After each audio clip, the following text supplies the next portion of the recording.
कि कुछ बड़े लीडर्स जो जम्मू डिक्लेरेशन की बात करते थे जी, उन्होंने ये भी कहा कुछ दिन पहले, आपने सुना होगा मीडिया में, कि अगर हमारी भारतीय जनता पार्टी की सरकार आई तो हम क्या करेंगे, 10 दिन के अंदर डेली विजिटर रेगुलराइज करेंगे। भाई 10 साल आपकी सरकार थी, आपने तब क्यों नहीं किए? आप इलेक्शन का वेट कर रहे थे, वोट लेना है इनका। अब वोट बैंक की राजनीति है, इसलिए इनको अभी वो रेगुलराइज करना है। अगर सरकार आएगी तो रेगुलराइज करोगे ना जी। बाद में ये बोलेंगे हम हमारी सरकार ही नहीं आई, हम रेगुलराइज कैसे करें? ये बीजेपी की बातें हैं, आप खुद समझ लीजिए।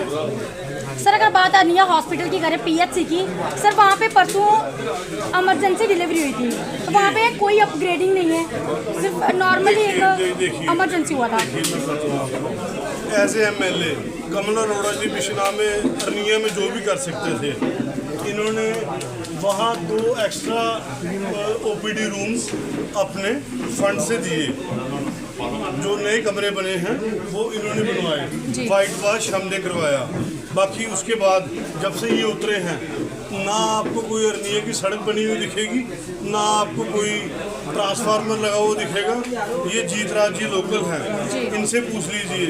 महाशय के मल्ले में 630 का ट्रांसफार्मर लगाया था, 630 का 6 साल पहले, वो आज तक डैमेज नहीं हुआ। और जितने ट्रांसफार्मर्स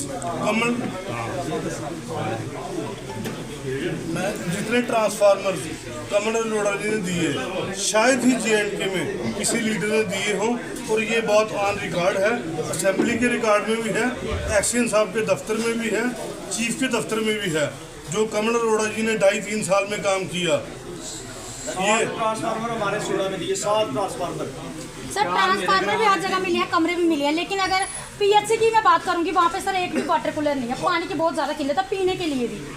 मेरी बात सुने, हमारी महबूबा मैडम से कमिटमेंट हुई थी कि अरनिया में जो बार बार शेलिंग होती है, उसके चलते वो हमें ट्रॉमा सेंटर देगी।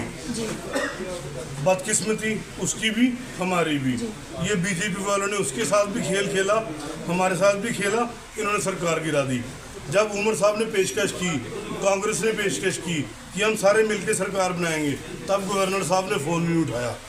सर तो 370 टूटने के जो टूटी है, उसके बाद जम्मू कश्मीर में क्या बदलाव आया है? क्या बदलाव आया? ये बदलाव छन्नी और गांधीनगर जाके देख लें, छन्नी और गांधीनगर जाके देख लें। शाम को 7 बजे हमारी बच्चियां बहनें सड़क से पार नहीं कर सकती। सब आप अभी आपकी रिलायंस पार्टी अभी ज्वाइन कर रहे हैं, अभी रिलायंस आपकी है कांग्रेस और NC की, तो सर आते समय आप अगर आपकी सरकार बनती है तो आप क्या कदम उठाएंगे? सर हम बेहतरीन कदम उठाएंगे जम्मू कश्मीर के लिए, जो भी हमारे से बन सकेगा। सबसे पहले सबसे बड़ा इशू है स्टेटहुड। हम स्टेटहुड वापस दिलाएंगे, हम स्टेट वापस दिलाएंगे। क्यों? क्योंकि जब तक स्टेट नहीं आएगी, इन्होंने हमें प्रमोट नहीं किया, इन्होंने हमें डिमोट किया है, इन्होंने हमारा स्टेटहुड लिया है। हम ऐसे एक स्टेट थे जो महाराज जी ने हमें स्पेशल एक स्टेटस दिया था। हमारा बच्चा जम्मू में भी एग्ज़ाम दे सकता था, दिल्ली में भी दे सकता था। आज ये आलम है कि दिल्ली वाले जम्मू में आकर एग्ज़ाम दे सकते हैं, लेकिन हम बाहर जाके नहीं दे सकते। सर अगर आपकी सरकार बनती है तो CM NC का होगा या कांग्रेस का? ये मसले पार्लियामेंट्री बोर्ड के होते हैं, ये डिस्क्लोज नहीं मैं कर सकता आपसे। ये पार्लियामेंट्री बोर्ड के मसले हैं, ये आप खड़गे साहब और फारूक साहब से पूछिए। अरोड़ा जी ने आज घर वापसी की है, सर क्या कहना चाहेंगे आप इस पे? हमारे लिए बहुत ही एक ताकत जो है हमें मिली है अरोड़ा साहब जी के रूप में। मैं उनका बहुत बड़ा आभारी हूँ और मैं धन्यवाद करता हूँ। और आपके माध्यम से जो है हमारे इलाके के लोगों को ये बताना चाहूँगा, जो सपने अधूरे जो हैं कमल अरोड़ा साहब के जो है अधूरे रहे, क्योंकि उनको इतना समय नहीं मिला। सरकार भी जब थी तो हमारी नहीं थी। उन सपनों को पूरा करने का काम जो है वो करेंगे, वो चाहे अरनिया का डिग्री कॉलेज का हो, हॉस्पिटल का हो, बेरोज़गार युवा, नशा और महंगाई, खासकर स्मार्ट मीटर ने जो है हमारे लोगों को त्रस्त कर दिया है। 10-10 हज़ार 12-12 हज़ार जो है बिल आ रहे हैं।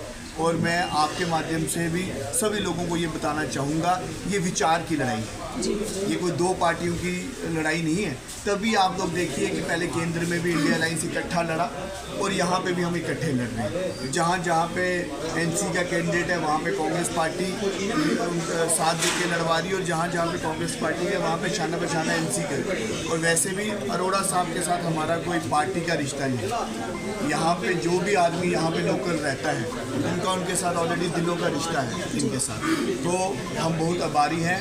और हमारे लिए निश्चित तौर पे एक बहुत बड़ी ताकत के रूप में जो है अरोड़ा साहब का इंडिया अलायंस में वापसी हुई है, और निश्चित तौर पे ये सीट जो है हमारी जो है निकलेगी।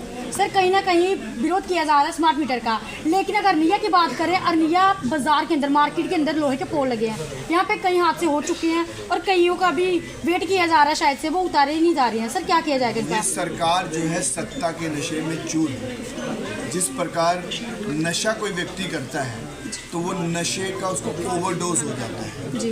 और जब उसको ओवरडोज होता है तो उसकी सुध बुध काम नहीं करती। भारतीय जनता पार्टी को वर्तमान में सत्ता के नशे का ओवरडोज हो चुका है, इसलिए वो इन सभी मुद्दों को जो है देख नहीं पा रही है, समझ नहीं पा रही है, और उस नशे से तोड़ने का काम बिश्नाह की जनता, जम्मू कश्मीर की जनता 1 तारीख को जो है फैसला ले लेगी और इनके नशे से उस नींद से तोड़ने का काम करेगी। सर अरनिया में जितना भी जन सलाब है वो सारा कांग्रेस पार्टी के साथ जुड़ रहा है, तो इसलिए अरनिया लोगों के साथ क्या क्या कहना चाहते हैं? देखिए निश्चित तौर पे क्योंकि सबसे ज़्यादा बेइंसाफ़ी अगर करी गई तो यहाँ से करी गई। यहाँ पे आप बताइए क्या डिग्री कॉलेज का मसला हो, एक ईंट तक भी नींव तक लगाने का काम जो नहीं किया, हमारे बच्चों को शहर जो जाना पड़ता है पढ़ने, और जिन्होंने 10 सालों में नहीं किया ना, वो हमारी गलत फहमी अगर वो बोलेंगे 10 दिनों में करेंगे। प्राइमरी हॉस्पिटल है जो कांग्रेस और एनसी के टाइम पे बना वही बना, उसके बाद एक नई ईंट लगाने का इन लोगों ने काम नहीं किया। हमारे यहाँ पे बॉर्डर बेल्ट के बच्चे जो हैं उनके पास आ जाके एक सम्मान तौर पे एक रोज़गार होता था, वो था आर्मी की भर्ती। आर्मी में जाते थे, मोहल्ले का नाम, देश का नाम भी रोशन करते थे और उनका उससे रोज़गार भी जो है चलता था, देश की सेवा करते थे। उनको भी जो अग्निवीर जो है बना दिया गया। इन सभी मुद्दों का हिसाब हमारे लोग जो है आने वाले दिनों में जो है वो करेंगे। और दूसरी बात मैं बताना चाहूँगा, दूसरी ओर भारतीय जनता पार्टी जो कार्यकर्ताओं की नहीं हुई, जो पार्टी कार्यकर्ताओं की नहीं होती ना, वो जनता की क्या है। उन्होंने एक व्यक्ति को जो डॉक्टर थे, सरकारी नौकरी कर रहे थे, उनको पहले टिकट दी, बाद में उनको जो है पार्टी ज्वाइन करी। आप देखिए ये भी डॉक्टर साहब थे, इन्होंने कभी नौकरी नहीं, यहीं पे बैठे लोगों की सेवा करी। तो भाई साहब अगर आपने चुनाव लड़ना था तो 10 साल पहले रिज़ाइन करते, 5 साल पहले ही करते, चलो 2 दिन पहले ही कर देते। इससे जनता को ये सोचना चाहिए कि जिनके अंदर ये त्याग की भावना नहीं है, आगे उनके अंदर क्या होगा। और वो मेरा नौजवान साथी, उनको एक नौकरी नहीं मिल रही और ये जो है दूसरी नौकरी के लिए आ रहे। ये कोई जनता में चुनाव लड़ने नहीं, अपनी दूसरी नौकरी जो है ढूंढने आ रहे हैं। पर जनता, हमारे बिश्नाह की जनता खासकर मैं कहना चाहूँगा, मासूम हो सकती है पर बेवकूफ़ नहीं। जी बिल्कुल सर, एक आखिरी सवाल पूछना चाहूँगी सर, जैसे अरनिया की बात करी जाए, अरनिया हाई सेकेंडरी की, सर तकरीबन आपको भी पता है कि बेरोज़गारी है, तो बच्चे हाई सेकेंडरी में जाते हैं, लेकिन सर वहाँ पे अगर बात करी जाए ग्राउंड की, वहाँ पे पानी भी नहीं सूखता है सर। स्कार्ट वगैरह अगर करना हो, प्रेयर करना हो, तो वहाँ पे बहुत दिक्कत रहती है। सर क्या किया जाएगा? कई बारी 15 अगस्त के लिए भी दूसरी जगह पे जाके है झंडा जो है अर्पण की, बड़ी शर्मनाक बात है। मैंने अपनी प्रेस वार्ता में भी सबसे पहले बताया, विकास की कहीं पे भी नींव जो है 2 चीज़ों पे होती है, चिकित्सा और शिक्षा। मतलब ये तो बेसिक है। आप सोचिए जिन्होंने बेसिक काम नहीं किया उनसे हम और क्या अपेक्षा रखें। और मैं जनता को बस एक ही चीज़ बोलूँगा, आपकी अपनी सरकार जो हमेशा गरीबों के लिए काम करती है, कांग्रेस और नेशनल कॉन्फ्रेंस की सरकार बनने वाली है। आपने पूरा मन बना चुका है बदलाव का, आप उसी को और ताकत लगा के इनको बाहर का रास्ता बताएं। इन सभी मुद्दों पे काम करने का मिलकर जो है काम करें। जी सर। इंडिया